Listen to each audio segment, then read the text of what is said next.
Salam merah putih. Merah artinya berani, putih artinya suci. Namun mungkin sang merah putih sedang menangis karena kesuciannya dipreteli terus-menerus oleh para koruptor dan orang-orang yang ingin menguasai ruang publik yang harusnya menjadi milik bangsa dan negara Republik Indonesia ini.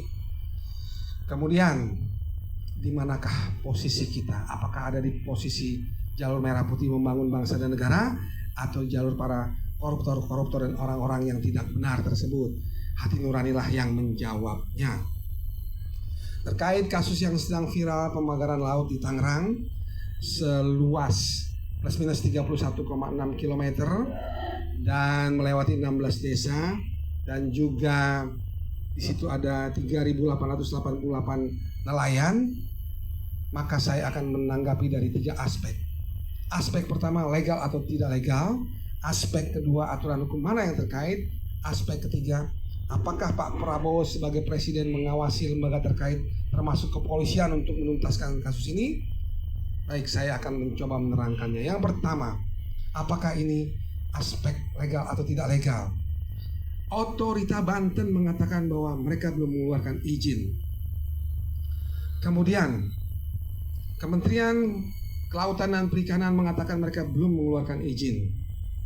Kemudian anggota DPR mengatakan ini merampas, ada indikasi merampas hak-hak nelayan dan warga pesisir. Dari aspek itu maka saya mengatakan aspek-aspek tersebut bahwa ini ilegal dan harus dengan cepat dibongkar dan diselesaikan.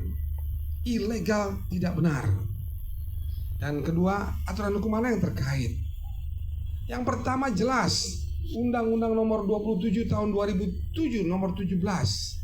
Yang kedua, Peraturan Menteri Perikanan nomor 23 tahun 2016 pasal 8. Yang ketiga, Undang-Undang nomor 6 tahun 1996 nomor 21. Yang keempat, Undang-Undang nomor 31 tahun 2004 pasal 7. Dan yang kelima, Undang-Undang nomor 32 tahun 2009.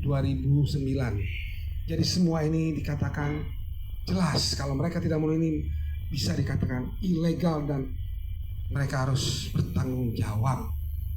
Kemudian yang ketiga, apakah Pak Prabowo mengawasi lembaga terkait untuk menuntaskan hal ini dan mengawasi kepolisian? Maka saya katakan ya, karena dari pidato Pak Prabowo saya menyimpulkan bahwa Pak Prabowo sebagai presiden seorang negarawan yang ingin membangun bangsanya dengan tepat dan benar, dengan cepat dan tepat. Ayo Pak Kapolri, kami dukung membongkar kasus ini. Sekali lagi membongkar kasus ini dengan secepat-cepatnya. Jangan lama-lama. Karena kalau lama-lama mungkin Pak Prabowo akan marah dan mungkin akan menegur. Ayo Pak Kapolri, bangkit, bongkar kasus ini secepat-cepatnya agar rakyat Indonesia bangga terhadap kepolisian Republik Indonesia yang melindungi dan mengayomi rakyat. Salam merah putih.